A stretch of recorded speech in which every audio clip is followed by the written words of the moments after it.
Bonsoir chers abonnés de Famous News, vous êtes le bienvenu à suivre le tout premier numéro de votre rubrique d'échange avec le journaliste présenté par Osé Boteko. Ce cadre qui vous donne l'occasion de réagir sur les questions qui ont trait à l'actualité en République démocratique du Congo.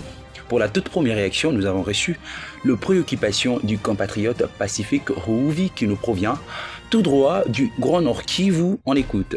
Tous étaient témoins de l'agression rwandaise avec preuve à l'appui des troupes étrangères sur le sol congolais. Nous savons ce que cela a coûté et continue de coûter à la population de Kivu. Alors qu'à Washington et à Doha, des accords sont en cours. J'aimerais savoir comment est-ce que le Rwanda, avec ses crimes, s'en sortira de cette situation. Est-ce que ces accords finiront vraiment la guerre? Ces accords basés sur des intérêts économiques. Une fois ces intérêts économiques brisés, la guerre ne recommencera-t-elle pas? Et dernièrement, j'aimerais savoir pourquoi est-ce que la RDC ne prévoit pas construire elle-même ses infrastructures pour le traitement de ces minéraux ici même au pays. C'est Pacifique Rouvi, habitant au Grand Nord. Alors pour répondre à la question du compatriote Pacifique Rouvi qui nous envoie sa question depuis le Nord Kivu.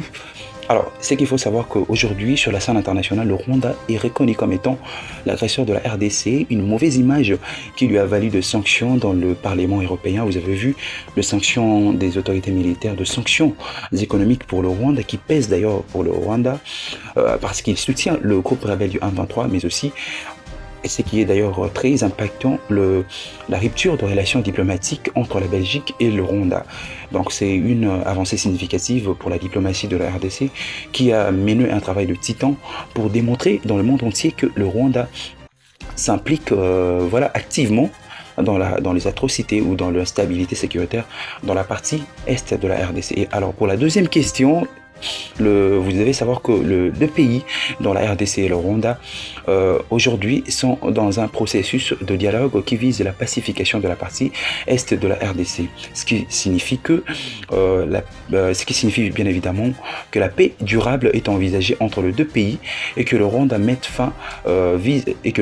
est appelé à mettre fin de son soutien en munitions et en hommes en faveur de groupes rebelles qui commettent des atrocités dans l'est de la République démocratique du Congo. Je cite le M23 et tant d'autres groupes armés que nous connaissons tous actuellement parler d'une d'une quelconque représaille à l'encontre d'un pays dont le Rwanda pourrait jeter en pâture toutes les voies ouvertes pour la paix, même si ces accords méritent une observation minutieuse pour s'assurer bien évidemment de sa véracité. Alors pour la troisième question, nous estimons qu'aujourd'hui, parce que vous avez parlé des infrastructures qui vise bien évidemment à traiter le minerai ici dans le pays. Alors nous estimons que le gouvernement devrait être porteur d'un tel projet parce que, vous le savez, les pays est possesseur de minerais stratégiques et en interne, un projet de telle envergure devait être envisagé.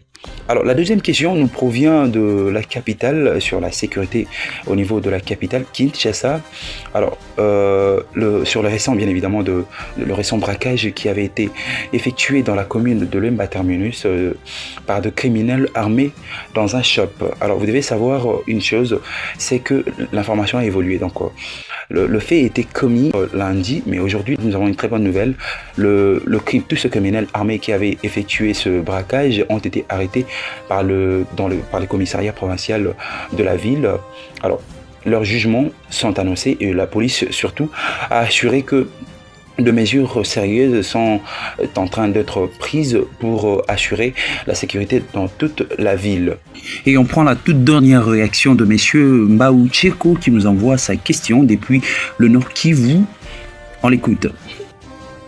Vous êtes vraiment un média, un groupe de journalistes pour essayer d'échanger et de nous donner des informations par rapport à la situation qui se passe. Est-ce que vous êtes au courant de ce qui se passe à l'Est? Et si vous êtes au courant de ce qui se passe à l'Est, pourquoi le gouvernement qui est en partenariat militaire avec le Burundi, ils autorisent au Burundi de ne pas aussi permettre les Wazalendo d'attaquer les M23? Pourquoi ça? Pourquoi les FARDC sont en train de changer les canons et tirer sur les Wazalendo?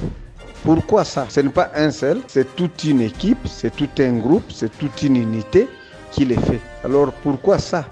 Alors nous qui sommes à l'Est, on est vraiment dépourvu et on commence à voir peut-être qu'il y a une complicité du gouvernement de Kinshasa par rapport à cette situation de l'Est. Puisque ce n'est pas possible que les trahisons qui sont en train de commencer au niveau de la présidence, ça descend jusqu'au niveau du terrain, là où se trouvent les militaires. C'est grave.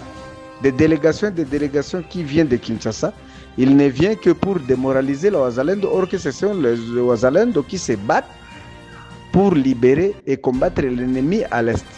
Alors, on n'arrive pas à comprendre ce qui se passe au juste au niveau de la présidence par rapport à la situation de l'Est. Merci, M. Tcheko, d'avoir envoyé votre réaction ou dénonciation, si vous voulez, de terrain. Nous estimons que c'est une réalité qui devrait être considérée par les autorités compétentes.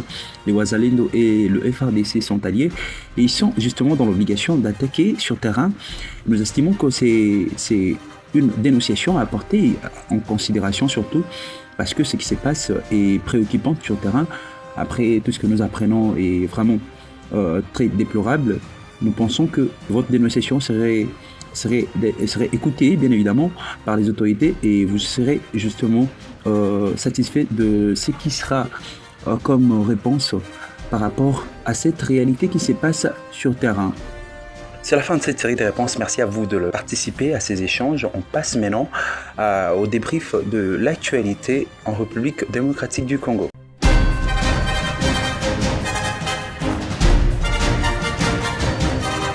Bonsoir à toutes et à tous et bienvenue à suivre le point de l'actualité sur Famous News. Vous écoutez quoi la présentation?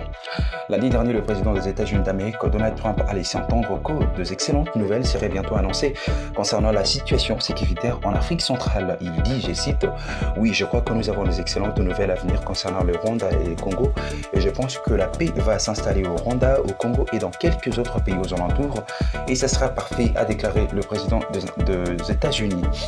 Et puis, une délégation de la SYNCO-ICC, porteur du pacte social pour la paix en République démocratique du Congo et dans la région de Grand Lac, est arrivée à Doha ce dimanche 27 avril à l'invitation du gouvernement qatari. Le Qatar joue depuis plusieurs semaines un rôle de facilitateur dans les discussions directes entre Kinshasa et le groupe armé AFC M23. La mission de la délégation congolaise vise à renforcer les efforts de médiation en apportant son expertise et son engagement en faveur du dialogue et de la résolution pacifique des conflits afin de promouvoir la paix et la réconciliation dans la région. Et puis, le troupe de la communauté de développement de l'Afrique australe, SADC, ont amorcé ce mardi 29 avril 2025 leur retrait de Goma dans l'est de la République démocratique du Congo. Ce départ intervient peu après un ultimatum lancé par la rébellion de l'AFC M23 qui exigeait leur retrait immédiat de zones sous son contrôle. Le départ s'est effectué par la grande barrière principale poste entre la RDC et le Rwanda. D'après plusieurs sources, environ 7 camions transportant de matériel ont été aperçus accompagnés de véhicules légers de la SADC. Et puis le président du Guinéen, Umaro, a été honoré ce mardi 29 avril par son homologue congolais, le président Félix Tshisekedi, au rang de grand cordon de zéro nationaux Kabila Lumumba. En visite de travail en République démocratique du Congo, RDC, le président de la RDC affirme que cette distinction prestigieuse récompense l'engagement du président de la République de la Guinée-Bissau pour le panafricanisme et la paix sur le continent. C'est la fin de ce point de l'actualité.